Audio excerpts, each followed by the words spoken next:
Anaknya ikut dia mungkin karena dia anaknya, ya. Istrinya ikut dia karena dia istrinya. Tapi apakah mereka ikut dia karena karakternya? Apakah karena dia personnya, orang ini?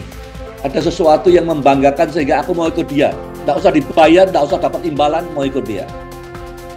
Saat ketakutan masa lalu diberi ruang kembali, muncul pertimbangan keputusan yang buruk, ada penyesatan, hilang kepercayaan, dan orang-orang baik akan tersakiti seperti Abimelek. Belajar dari Sarah, siapapun kita harus ada roh menundukkan diri, tidak menang-menangan terus, ya.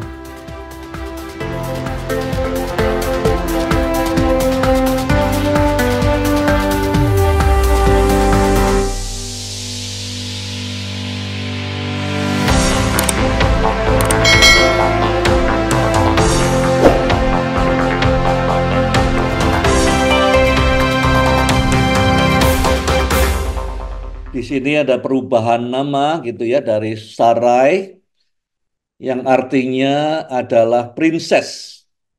Princess itu putri raja. Jadi orang semua merhatikan, dia pusat perhatiannya adalah princess. Sarai artinya princess, berubah menjadi Sarah yang artinya mother of many nation.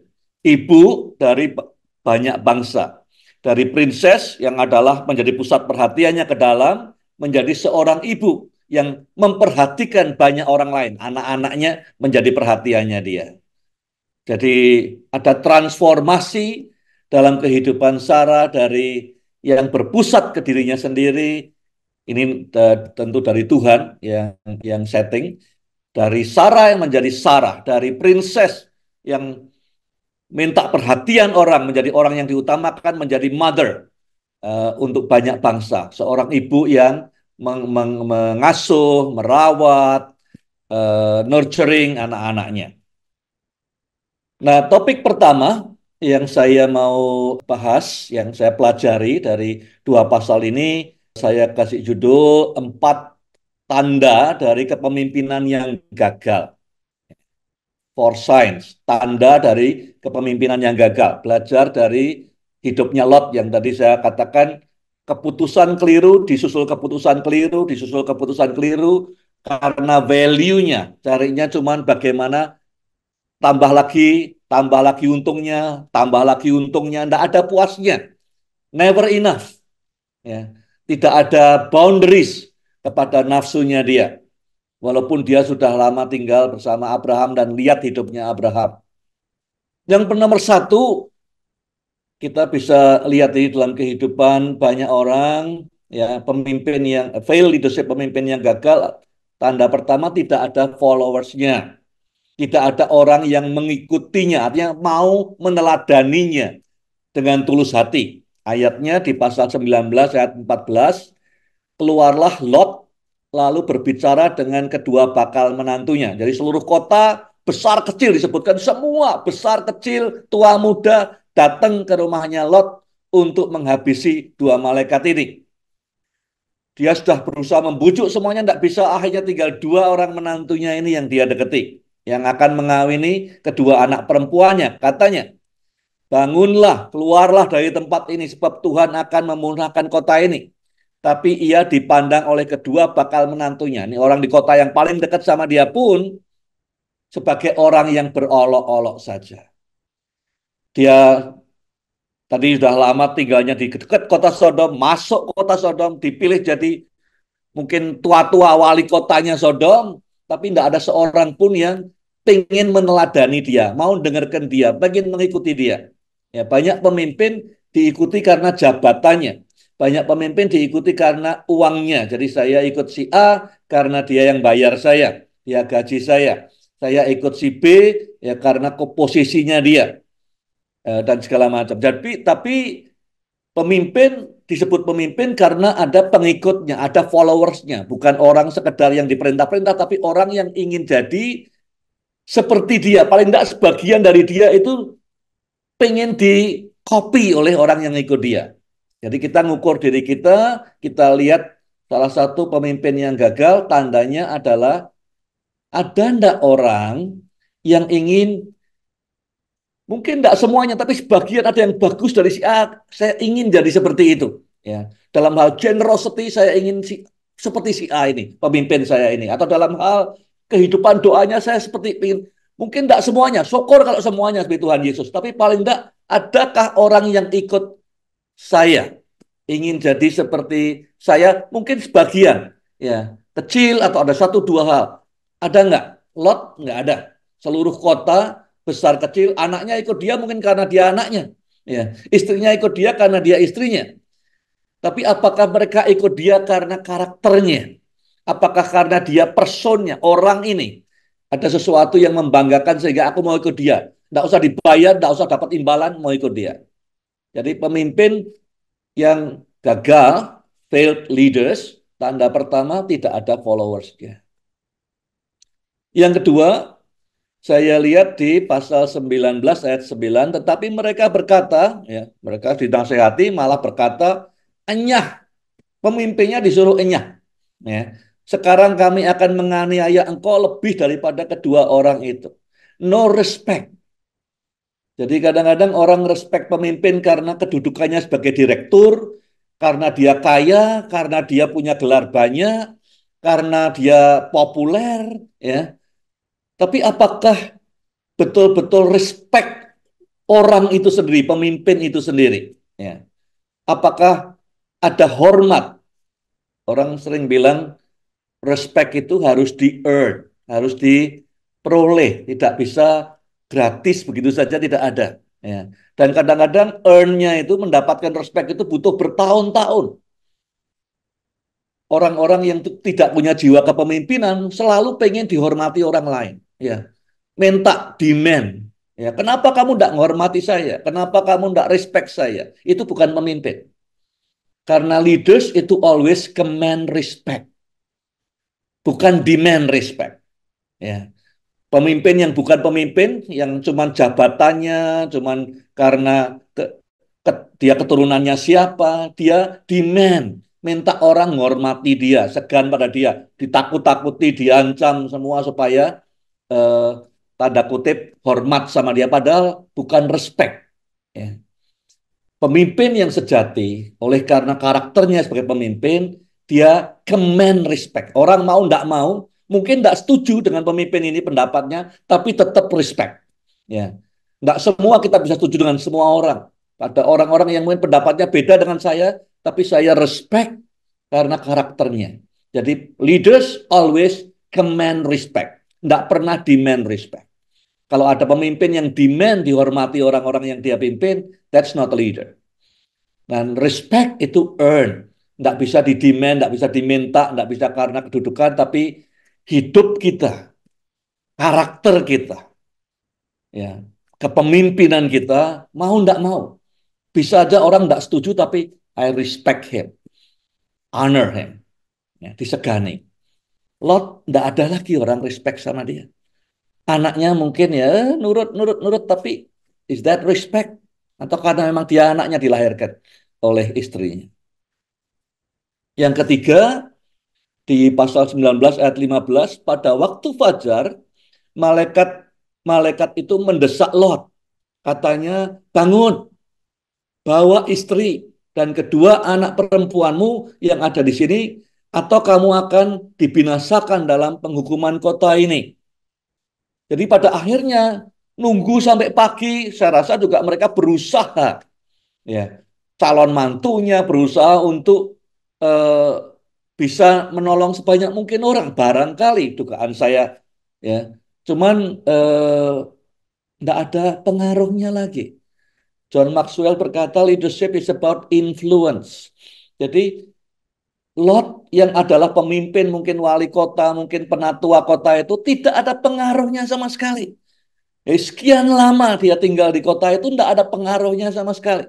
Bahkan sampai dia punya kedudukan yang tinggi di kota itu, orang kaya di kota itu, salah satu konglomerat di sana, tidak ada pengaruhnya. There is no influence. Jadi tanda nomor 3 pemimpin, ya bapak-bapak yang punya pemimpin di gereja, di perusahaan, di cara ngelihatnya ini fair leader atau impactful leader dari hal-hal ini. Yang ketiga tidak ada pengaruhnya. Teman-temannya, timnya tidak ada terpengaruh oleh karakter pemimpin satu ini. No influence whatsoever. Yang terakhir, yang nomor 4, tidak ada sense, tidak ada rasa urgensi. Ya. Pemimpin mesti punya beberapa degree at least, ya, sense of urgency. Kejadian 19:16, akan tetapi Lot berlambat-lambat. Sehingga kedua orang itu menarik tangan Lot, tangan istrinya, juga tangan kedua anaknya, sebab Tuhan berbelas kasihan kepadanya. Dari maghrib kemarin, nunda, nunda, nunda, nunda. Tidak ada sense of urgency. Buat Tuhan ini urgent, ya, untuk menyelamatkan, untuk memberitakan Injil, untuk memuridkan. Waktunya tidak banyak. Yesus bilang, waktunya tidak banyak, sebentar lagi malam. Tapi kita tidak pernah merasa urgensi itu. Ya, tenang aja hidup, besok masih ada matahari lagi. Ya, saya beritahu saudara, saudara malam ini tidur, tidak ada satupun di dunia dan di akhirat, artinya di dunia dan di planet manapun juga yang bisa menjamin bahwa saudara akan bangun besok pagi. Ya. Jadi kita pikir kita masih punya banyak waktu untuk berbuat banyak hal. Tidak ada sense of urgency dari apa yang Tuhan minta pada kita untuk memuridkan orang lain, untuk generous, untuk berbuat baik, mengasihi sesama manusia, untuk memuliakan Allah, untuk menginjil kepada orang-orang. Kita anggap itu sebagai hal yang ya kalau ada waktu kita kerjakan. Jadi tanda nomor 4, fail leadership, ya seperti Lot ini. No sense of urgency whatsoever. Semua dijalankan seperti kita masih akan hidup selama-lamanya. Nah, ini bisa jadi alat buat saudara untuk refleksi, bisa juga untuk melihat bagaimana menolong pemimpin lain. Bukan untuk judge, tapi menolong. Jangan sampai ada di antara lingkungan kita failed leaders, pemimpin yang gagal. Topik kedua adalah 4 kecacatan, flaw, artinya sesuatu yang broken gitulah, yang fatal dalam kepemimpinan. Kita mau belajar dari Abraham sekarang. Yang pertama, saya perhatikan waktu di ayat pasal 20 ayat 11, kata Abraham waktu dia dikonfront oleh Abimelek, Abraham berkata, kata Abraham, pikirku sesungguhnya rasa takut akan Allah tidak ada dalam tempat ini, sehingga mereka akan membunuhku karena istriku. Jadi mereka pernah mengalami ini waktu di Mesir, ya. Di pasal 12 di Mesir, kejadian sebelum masuk kota, Abraham ngomong sama Sarah istrinya, ditanya nanti bilang kamu adikku perempuan ya, supaya Abraham tidak dibunuh. Ya mungkin buying times sambil mikir, sudah pernah ngalami seperti itu, masa lalu yang traumatik, ya, ketakutan di masa lalu. Ini sekarang dia mengizinkan, sudah 20 tahun yang lalu berlalu, sekarang dia izinkan trauma, ketakutan masa lalu untuk menyusup dalam hidupnya lagi. Jadi kalau ketakutan masa lalu, sudah mungkin pernah punya ketakutan masa kecil, masa remaja, mungkin pernah di-abuse, pernah mengalami kegagalan, kebangkrutan, atau apapun juga dalam keluarga, dalam di luar keluarga, ya. Kalau itu diizinkan kembali, maka yang terjadi apa? Kita akan memberikan judgement yang keliru. Tuhan bilang, Abimelek itu orang yang berintegritas. Kata integritas di Alkitab muncul pertama kali di pasal 20 kejadian ini yang diberikan kepada Abimelek. Dia orang yang berintegritas. Tapi Abraham mencurigai dia sebagai orang yang tidak takut Tuhan. Judgement-nya salah. Berbeda dengan judgement-nya Tuhan. Jadi menilai orang salah kalau ketakutan itu menguasai kita. Ketakutan trauma masa lalu. Yang dua, Karena dia takut, kemudian dia mencoba deceit. Deceit itu artinya tidak betul-betul bohong, tapi coba menyesatkan pendapat orang. Ya. Dia perkenalkan kebenaran yang sebagian supaya orang tersesat menduga yang berbeda. Akibatnya apa? Muncul distrust, kepercayaan hilang. Ya, bisa terjadi antara suami istri, antara pimpinan dengan anak buah. Ya, kalau ketakutan muncul, judgementnya keliru, kemudian muncul deceit untuk menjelaskan kekeliruannya, dan akhirnya ada distrust. Dan kalau distrust, kemudian ada orang-orang yang baik yang terluka. Saat ketakutan masa lalu diberi ruang kembali, muncul pertimbangan keputusan yang buruk, ada penyesatan, hilang kepercayaan, dan orang-orang baik akan tersakiti seperti Abimelek. Yang kedua, the cost of lesson unlearned. Biasanya dalam leadership kita bicara tentang lesson learned, ya, pelajaran apa di dalam kehidupan yang kita peroleh dari lesson learned. Tapi ini lesson unlearned. Abraham pernah ngalami 20 tahun lagi, dia buat sekali lagi. Ya. Dia minta istrinya berkata, aku adiknya Abraham. Ya. Di pasal 20 ayat 2, Abraham berkata pada Sarah istrinya, dia adalah adikku. Sehingga Abimelek, Raja Gerar, menyuruh orang mengambil Sarah untuk menjadi istrinya. Jadi harga daripada eh, pengalaman pahit yang tidak dijadikan pelajaran hidup, dia akan terulang lagi, akan terulang lagi. Ya, jadi kalau kita tidak belajar dari pengalaman hidup kita, maka itu kita akan belajar terus di masa mendatang. Ya. Jadi pengalaman-pengalaman kita yang pahit, yang terjadi dalam kehidupan kita, kalau itu tidak dijadikan pelajaran dalam kehidupan, maka itu kita akan belajar berulang-ulang, bayar terus uang sekolah kehidupan ini untuk belajar satu hal itu. Ya. Lot juga sama. Ya. Dia tidak belajar dari pengalaman pahitnya. Dia sudah tinggal di Sodom, sudah habis-habisan, semua barangnya dirampok ya oleh raja-raja di Kanaan, dibebaskan oleh Abraham, diberi kesempatan kedua, diulangi lagi, kejar terus tidak pernah puas kekayaan dunia ini. Akhirnya habis, tidak pernah belajar dari pengalaman. Abraham juga tidak belajar dari pengalaman. Dia akan ngulangi lagi, akan ngulangi kalau tidak belajar dari pengalaman ini. Jadi yang nomor dua, flaw leadership, kadang-kadang dia terlalu percaya diri sampai dia mengabaikan pengalamannya untuk dipelajari sebagai pelajaran kehidupan. Yang nomor tiga, di pasal 20 ayat 12, lagi pula, jadi kalau dia sudah tadi mulai keliru mengambil keputusan karena ketakutan. Kalau saudara mengambil keputusan apapun jangan pada saat ketakutan.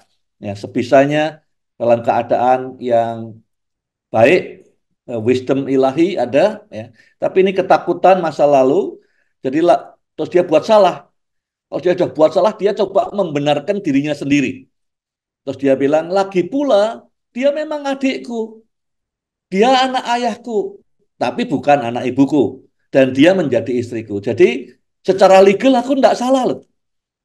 Tapi kan tadi waktu ngomong pertama kali tujuannya untuk mengelabui. Ya. Bukan untuk ngomong kebenaran, mengelabui. Apa secara legal dia salah enggak? Enggak. Tapi tujuan hatinya, motifnya apa? Mengelabui supaya dia enggak celaka. Ya. Jadi half truth itu sama saja dengan the whole lie. Ya. Separuh kebenaran itu sama saja dengan kebohongan utuh. Ya. Kebohongan utuh itu biasanya merusak relationship dan reputasi. Bayangkan sudah jadi Abimelek. Ya. Bisa percaya lagi sama Abraham tidak? Ya. Ini orang hampir menyelakai. Ya. Kena tulah. Semua perempuannya tidak bisa melahirkan. Karena tingkahnya Abraham ini. Bisa percaya lagi tidak sama Abraham? Ya. Reputasinya hancur. Relationship-nya hilang. Ya. Yang bagus rusak. Yang keempat, ya, Abraham itu bapak orang beriman, pemimpin yang bagus. Pemimpin bagus pun, seperti saudara, bisa menyakiti, melukai orang-orang yang baik. Ya, bisa.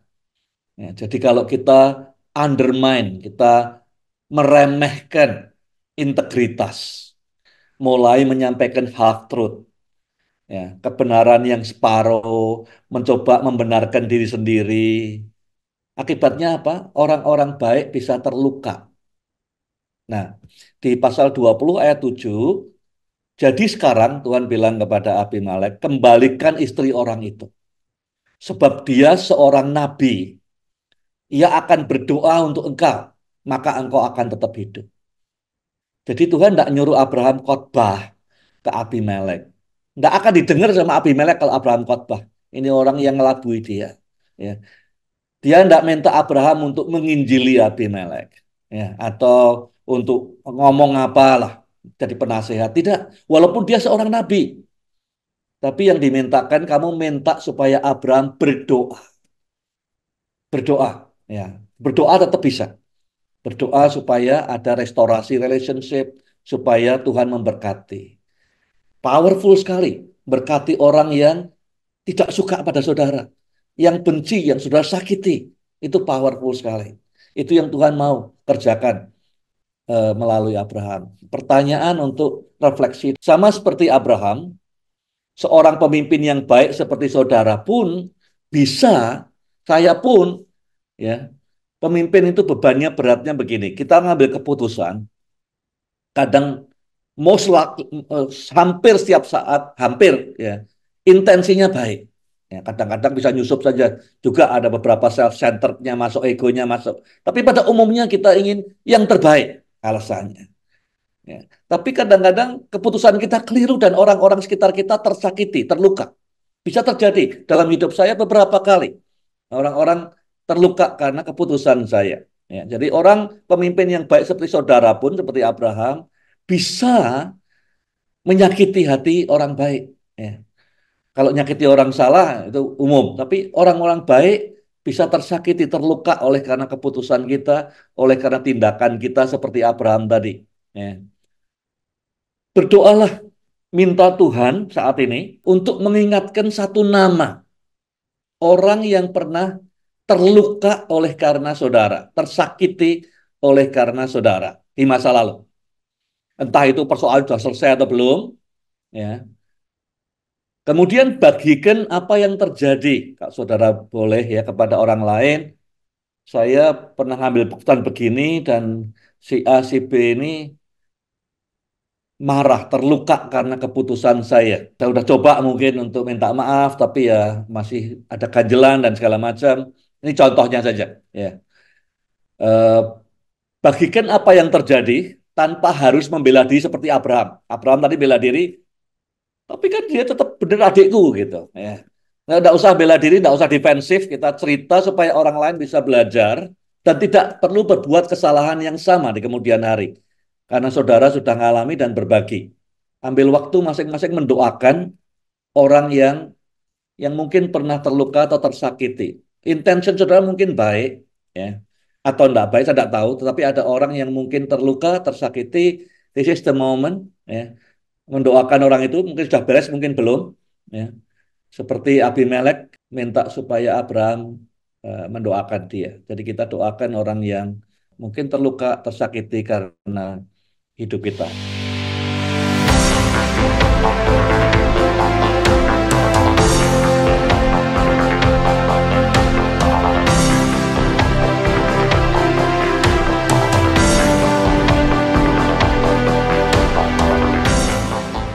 Topik terakhir kita tentang Sarah, Mother of Many Nations. Dari princess, dari orang yang berpusat ke diri sendiri, menjadi great leaders, pemimpin terbesar, pemimpin perempuan terbesar, Mother of Many Nations. Ya. The First Lady, bukan untuk satu nation, tapi banyak nation. Pelajaran kepemimpinan dari seorang pemimpin wanita hebat Alkitabiah yang namanya Sarah.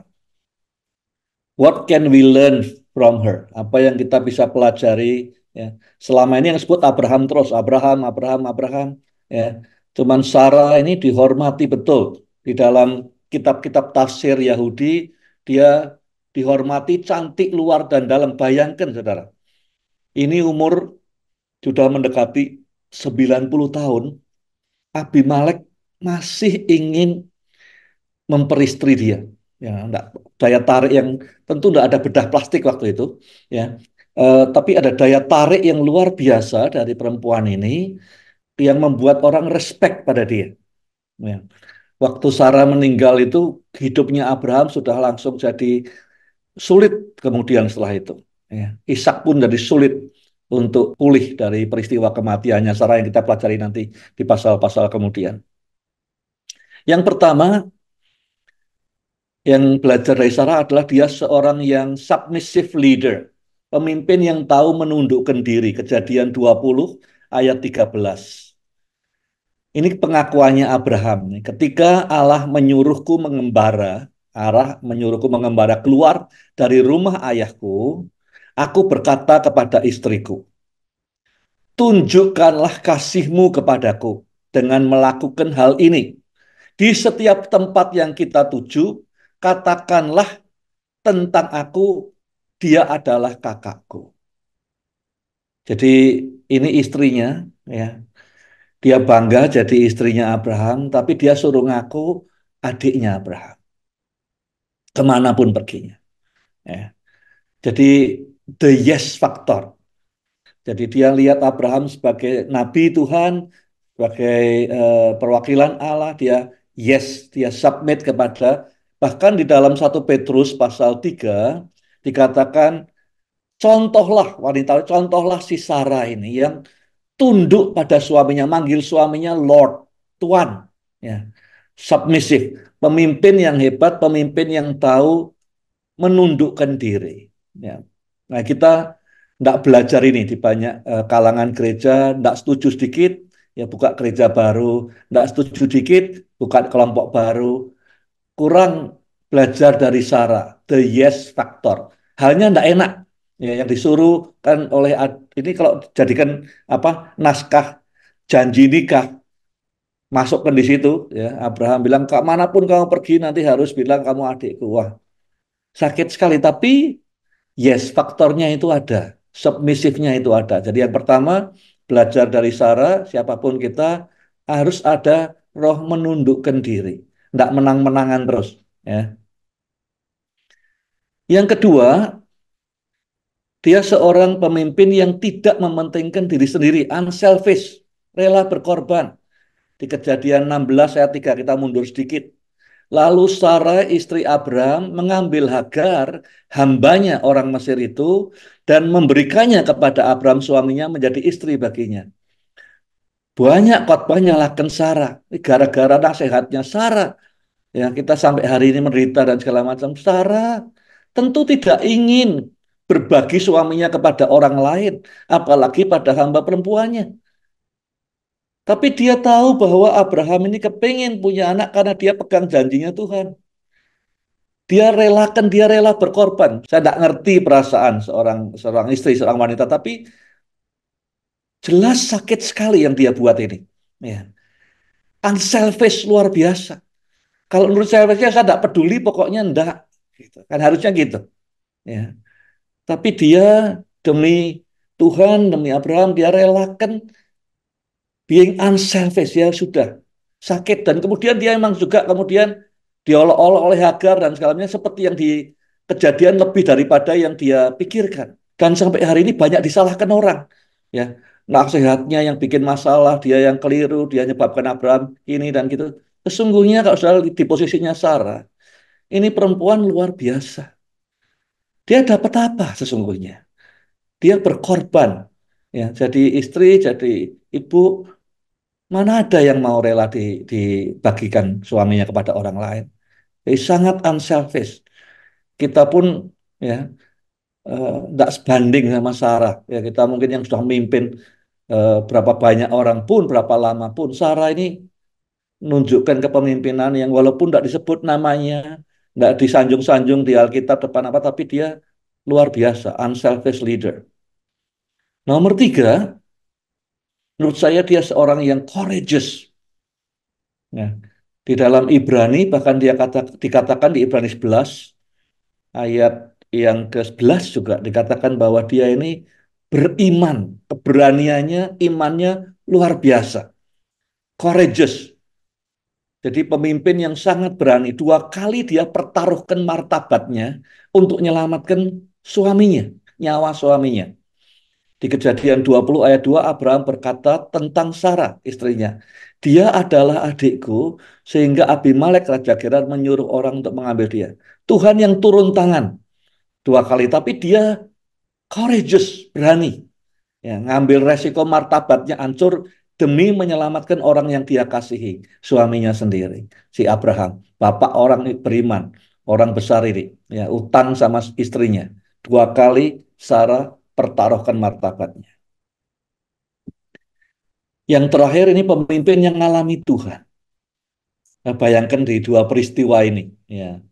Jadi pemimpin yang mengalami Tuhan secara pribadi melalui tangan Tuhan ikut campur. Waktu dia di pasal 12 di Mesir, diambil dimasukkan harem oleh Firaun. Kemudian Tuhan kirim wabah oleh karena si Sarah.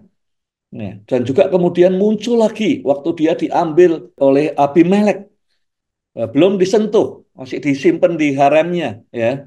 Dikatakan di pasal 20 ayat 3, tetapi pada waktu malam Allah datang kepada Abimelek dalam suatu mimpi, berfirman kepadanya, engkau pasti mati, katanya Tuhan kepada Abimelek, oleh karena perempuan yang telah kau ambil itu. Engkau dan seluruh keluargamu habis semua malam ini. Dan kemudian di pasal 18 dikatakan sebab, ya, tadinya Tuhan telah menutup kandungan semua perempuan di istananya Abimelek. Jadi Sarah ini ngalami pembelaan Tuhan yang luar biasa. Ngalami Tuhan sendiri. Banyak pemimpin yang mungkin followernya banyak, yang mungkin cukup dikenal, tapi tidak pernah ngalami Tuhan seperti Sarah ngalami Tuhan. Ya. Pada saat yang paling sulit, terancam, martabatnya hancur. Di tangan Firaun, di tangan Abimelek, Tuhan menampakkan dirinya.